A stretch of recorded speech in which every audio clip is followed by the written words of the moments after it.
ಕರ್ನಾಟಕದ ನೂತನ ಮುಖ್ಯಮಂತ್ರಿಯಾಗಿ ಪ್ರಮಾಣ ವಚನ ಸ್ವೀಕರಿಸಲು ಸಜ್ಜಾಗಿರುವ ಡಿಕೆ ಶಿವಕುಮಾರ್ ಅವರಿಗೆ ಅವರ ಕುಟುಂಬ ಸದಸ್ಯರು ಅಜ್ಜಯ್ಯನ ಫೋಟೋವನ್ನು ತಂದು ನೀಡಿರುವುದು ವಿಶೇಷವಾಗಿ ಗಮನ ಸೆಳೀತಾ ಇದೆ. ಡಿಕೆ ಶಿವಕುಮಾರ್ ಅವರು ಯಾವುದೇ ಮಹತ್ವದ ಕಾರ್ಯಕ್ರಮ ಅಥವಾ ರಾಜಕೀಯ ನಿರ್ಧಾರ ಕೈಗೊಳ್ಳುವ ಮೊದಲು ಅಜ್ಜಯ್ಯನ ಆಶೀರ್ವಾದ ಪಡೆಯುವ ಪರಿಪಾಠವನ್ನು ಅನುಸರಿಸುತ್ತಿದ್ದಾರೆ ಎನ್ನಲಾಗಿದೆ. ಅದರಂತೆ ಮುಖ್ಯಮಂತ್ರಿಯಾಗಿ ಪ್ರಮಾಣ ವಚನ ಸ್ವೀಕರಿಸುವ ಮಹತ್ವದ ಕ್ಷಣಕ್ಕೂ ಮುನ್ನ ಕುಟುಂಬ ಸದಸ್ಯರು ಅಜ್ಜಯ್ಯನ ಫೋಟೋವನ್ನು ತಂದು ನೀಡಿದ್ದು ಭಕ್ತಿಭಾವದ ಸಂಕೇತವಾಗಿದೆ. ಅಜ್ಜಯ್ಯನ ಕೃಪೆ ಹಾಗೂ ಆಶೀರ್ವಾದದಿಂದಲೇ ಡಿಕೆ ಶಿವಕುಮಾರ್ ಅವರು ಮುಖ್ಯಮಂತ್ರಿಯಾಗಿದ್ದಾರೆ ಎಂಬ ನಂಬಿಕೆಯನ್ನ ಕುಟುಂಬ ಸದಸ್ಯರು ವ್ಯಕ್ತಪಡಿಸಿದ್ದಾರೆ.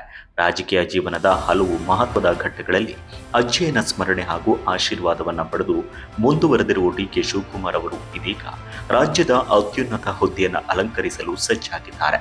ಪ್ರಮಾಣ ವಚನ ಸಮಾರಂಭಕ್ಕೂ ಮುನ್ನ ನಡೆದ ಈ ಬೆಳವಣಿಗೆ ಭಕ್ತರು ಹಾಗೂ ಬೆಂಬಲಿಗರ ಗಮನ ಸೆಳೆದಿದೆ.